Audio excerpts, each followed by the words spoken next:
역대상 24장입니다. 다윗과 솔로몬을 통하여서 성전이 건축되면서 성막의 시대가 끝나고 성전의 시대가 시작되어집니다. 이를 위해서 다윗이 제사장과 레위인들에게 각각 성전에서 담당할 직무를 맡기는 내용이 지난 장에 이어서 오늘 본문까지 이어지고 있습니다.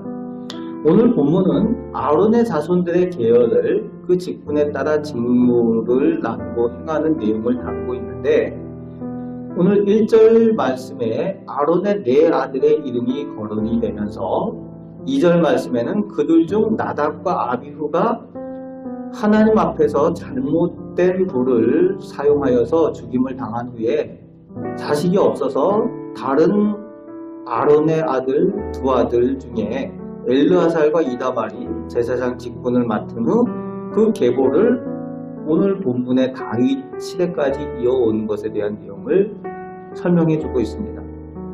그리고 3절 말씀에 다윗 때에 사독과 아히멜렉이 제사장 직분을 감당하고 있는데, 이들 외에도 엘르아살과 이다말의 후손으로 지도자의 위치에 있는 사람들이 있다라는 내용을 설명해 주고 있죠. 사독과 아히멜렉이 각각 엘르아살 자손 그리고 이다말의 자손 중에 나온 제사장들인데, 그 사람들 외에도 후손들이 많이 있는 거죠. 그래서 이제 5절 말씀에는 그들 가운데에 성전의 일과 하나님의 일 다스리는 사람의 역할을 다루고 있습니다. 성전의 일에도 지도자의 역할이 있다라는 것에 대한, 즉 질서가 존재한다라는 것에 대한, 똑같은 일을 하더라도 거기서 또 감독을 해야 되는 사람들이 있고 또 함께 일하는 사람들이 있고 그렇게 하는 거죠. 그 질서에 대한 내용을 다루고 있습니다. 그런데 5절 말씀에 보니까 나누어 만든 일에 제비를 뽑아서 차등이 없이 나누었다라고 기록을 하고 있습니다. 불공평한 거나 어떤 권력이나 인기, 인간적인 능력에 의해서 나뉘어지고 차등을 두는 것이 아니라, 가족이 인원이 많다고 세력이 크다고 좋은 자리 맡고 뭐 이렇게 하는 것이 아니라, 제비를 뽑아서 균등하게 그 자리를 나눴다는 거예요. 우리가 똑같이 생각을 해보면 그런 일들이 있죠. 어떤 뭐 이렇게 식당에서 주방의 일을 맡아도 무엇을 맡느냐에 따라서 그 위치가 서열이 나누어지잖아요. 질서가 있는 거 아닙니까? 솥을 맡은 사람, 뭐 국자를 맡은 사람, 뭐 이렇게 나누는 것처럼 성전에서도 똑같은 일을 성전에서 봉사를 하지만 어떤 사람은 하나님의 분을 맡은 사람, 어떤 사람은 등잔을 맡은 사람, 어떤 사람은 진설병을 맡은 사람, 뭐 이거 각각 다른데, 그럼에도 불구하고 거기에 서열들이 다 존재를 할 때에 그 질서 있게 되어지는 거죠. 우리가 오해해서는 안 되는 것이, 평등하다고 해서 질서가 없다는 것과 혼돈하면 안 된다는 겁니다. 6절 말씀에 보면은 엘르아살 자손의 사람이 많지만 성전의 직무를 위해서 한 집씩 번갈아 가면서 그것을 뽑아서 맡겼다라는 내용을 다루고 있죠. 엘르아살 한 번, 이다말 자손 한 번, 이런 식으로. 그래서 그 제비 뽑힌 사람의 이름이 7절부터 18절까지 순서대로, 제비를 뽑은 순서대로 그렇게 해서 서열이 정리되면서 나열되고 있습니다. 그리고 19절 말씀에 이렇게 직무에 따라 성전에 들어가서 그의 아버지 아론을 돕는 일을 했다, 이렇게 되어져 있죠. 여기서 궁금해지는 것이 있어요. 왜 아론의 이름이 여기서 나올까?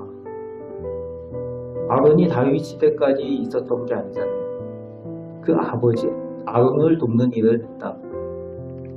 히브리 원어에서는 그 아버지란 단어와 할아버지 단어 그리고 조상의 단어가 같은 단어로 쓰입니다.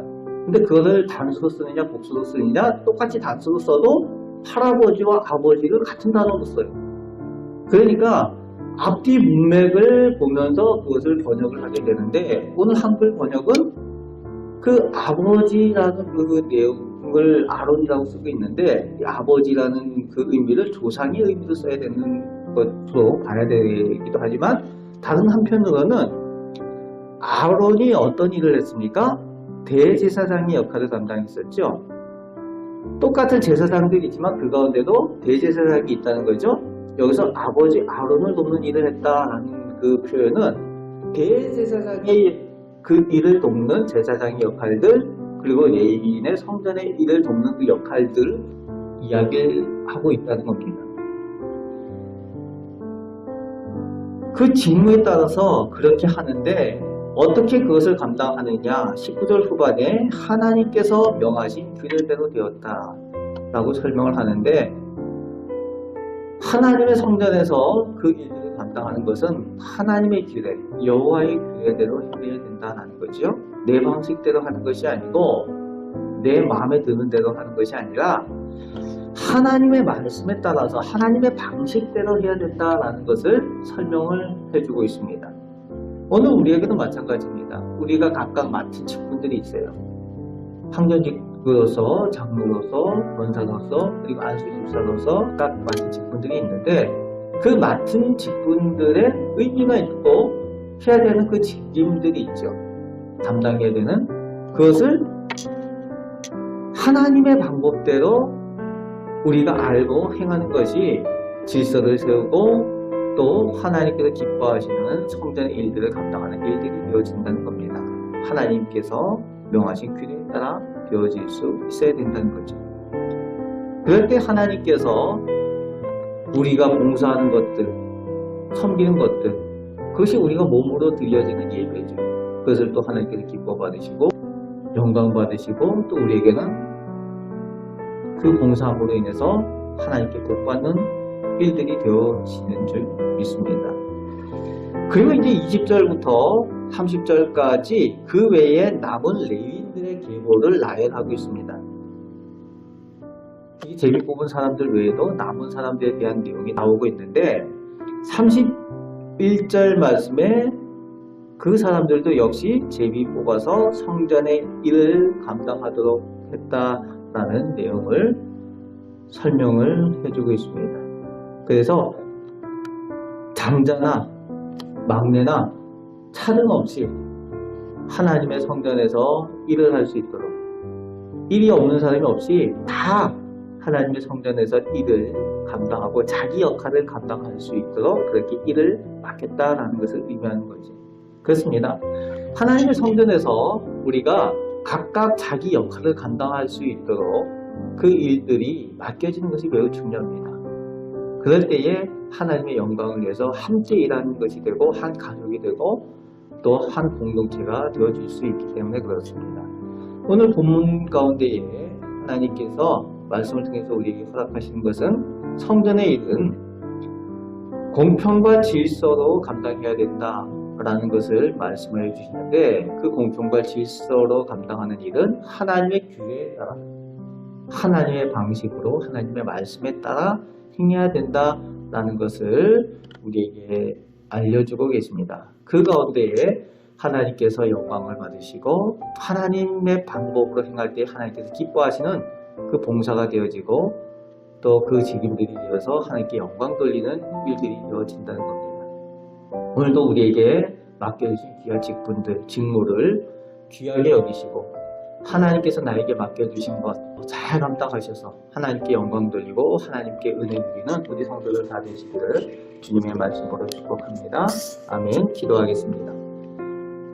하나님 사랑합니다. 오늘도 저희를 인도하여 주시고 은혜 베푸심을 감사드립니다. 저희를 귀하게 여기셔서 주님의 몸된 성전 가운데에 축복된 직분들을 맡기시고 직임들을 허락하여 주셨는데, 그 직분과 그 직무의 의미들을 잘 알아서 하나님께서 기뻐하시는 그 일들로 감당케 하여 주옵소서. 사람의 방법과 사람의 생각으로 하는 것이 아니라 하나님의 말씀에 따라 하나님의 방식으로 잘 감당하여 하나님께 영광이 되고 또 저희들에게 축복이 되는 귀한 일들이 되게 하여 주옵소서. 저희가 봉사하는 것을 통하여 하나님 영광 받아 주옵소서. 오늘도 기도할 때에 하나님 은혜 내려 주옵소서. 좋은 것들로 응답하여 주옵소서. 예수 그리스도의 이름으로 기도하옵나이다. 아멘.